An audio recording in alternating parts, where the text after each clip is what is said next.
বাজারে আসছে নতুন নকশার ১০০ টাকার নোট। বাংলাদেশ ব্যাংক জানিয়েছে, আগামীকাল মঙ্গলবার ১২ আগস্ট থেকে বাজারে আসা এই নোটটিতে এমন ১০টি বিশেষ নিরাপত্তা বৈশিষ্ট্য যোগ করা হয়েছে, যা জানা থাকলে সহজেই বোঝা যাবে এটি আসল নাকি নকল।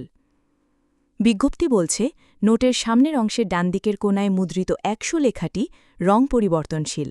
নাড়াচাড়া করলে এটি সোনালি থেকে সবুজে বদলে যাবে। বাম পাশে আছে লাল ও উজ্জ্বল রূপালী রঙের নিরাপত্তা সুতা, যা নাড়াচাড়া করলে লাল থেকে সবুজে রং পাল্টাবে। নোটটিতে রয়েছে ৩টি ছোট বৃত্ত, যা হাতের স্পর্শে অসমতল অনুভূত হবে। গভর্নরের স্বাক্ষরের ডান পাশে আছে অদৃশ্য ১০০ লেখা, শুধু আলোর বিপরীতে ধরলেই চোখে পড়বে। নতুন ১০০ টাকার নোটের সামনের অংশে বাম পাশে রয়েছে ঐতিহাসিক ৬০ গম্বুজ মসজিদের ছবি, মাঝখানে পাতা ও কলিসহ প্রস্ফুটিত শাপলা, আর পেছনে সুন্দরবনের মনোমুগ্ধকর দৃশ্য। জলোচ্ছ্বাসে যুক্ত হয়েছে রয়্যাল বেঙ্গল টাইগারের মুখ, যা নোটে বাড়তি সৌন্দর্যের সঙ্গে দিয়েছে